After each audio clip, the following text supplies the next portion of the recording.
Hail players! Alright, so something a little bit different this time. See, I like, well, like everybody else, I like movies. I like to watch movies, but something I really like to see is fantasy movies, specifically medieval fantasy movies.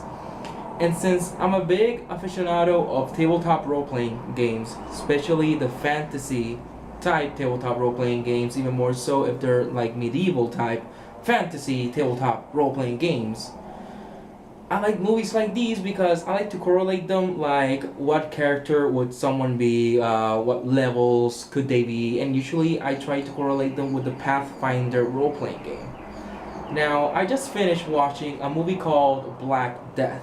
If you haven't seen this movie, and if you like fantasy movies, medieval setting, or historical dramas, I highly suggest you see this movie. At the beginning, it's kind of slow, but it picks up. Mostly it revolves around this novice in an abbey, and he's a monk.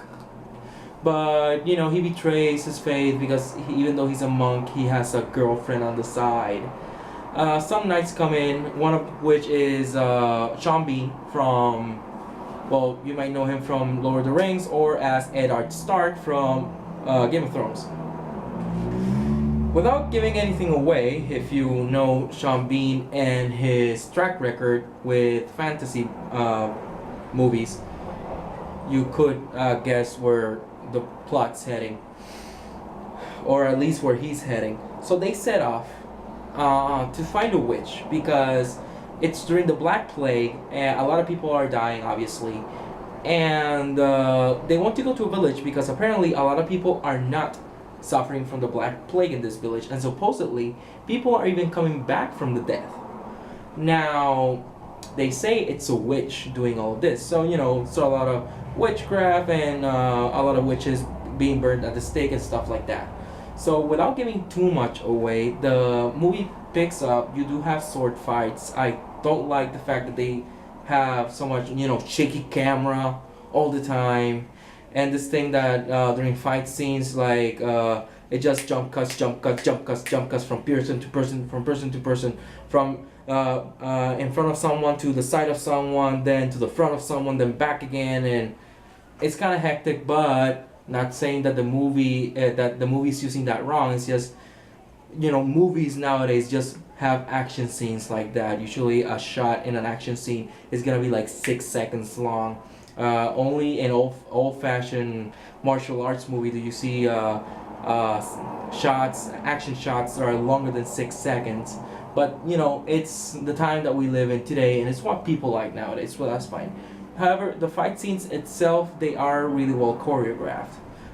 Besides the whole jumping from shot to shot so quickly, which is something the movie can't escape, because that's how everybody shots movies nowadays. This is, however, an independent film, so that's probably why you haven't heard about it, but it's really good. It actually has like 63% in Rotten Tomatoes, marking it as fresh.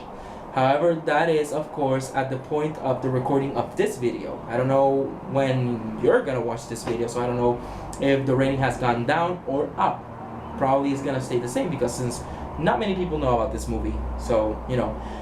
What made me want to do this vlog on this movie, this short of review, is because the ending just caught me by surprise. Now, nowadays, we have this thing that a lot of movies, they might be good, but then the ending ruins it. Especially if you've seen, wow,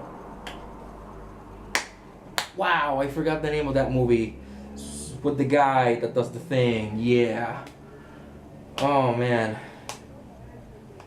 Oh, I forgot. But the point is that a lot of movies nowadays, they're good, and then at the end it just ruins it. For example, I remember there was a vampire movie. I forget the name of that vampire movie itself, but I do remember because the plot is very, very interesting. You have a lot of vampires, they rule the world, and humans are basically cattle, and at the end they discover a cure for vampirism. But then the ending is just the main good guys riding off into the sunset in their car, and that was lame because nothing really was solved in the entire movie. Now, when I saw this movie Black Death, I just imagined the monk being like an adept if you were thinking about Pathfinder. And then Sean Bean is probably like a fighter, very low magic setting, actually no magic at all.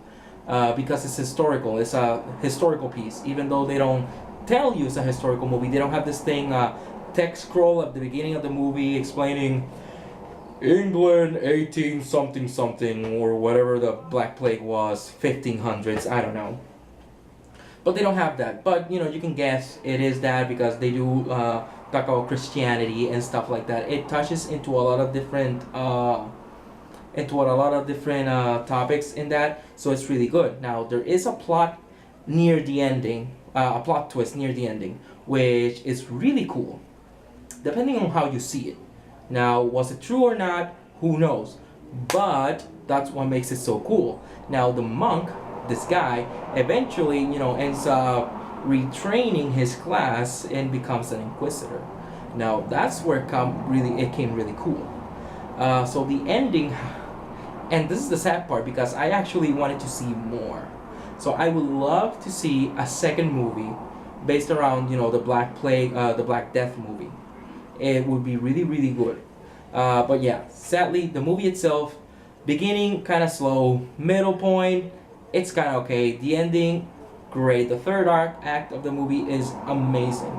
So if you're a fantasy movie buff, check this one out. At the time of recording of this video, it's on Netflix, and also Sean Bean is it. So if you're a fan of Eddard Stark and Boromir, go check it out. This is ARMR signing off, and remember rule number 1, always have fun. Law-Abiding Citizens, that was the name of the movie. Law-Abiding Citizen with Gerald Butler. I liked the movie a lot. I saw it, but the ending was horrible because, I mean, come on. You have a guy that he's really, really smart, and then at the end, he doesn't move-proof his bomb. He doesn't have like a motion detector on the bomb, so it goes off when somebody tries to move it. Alright, now, really. This is ARMR. Remember, that's ARMR signing off.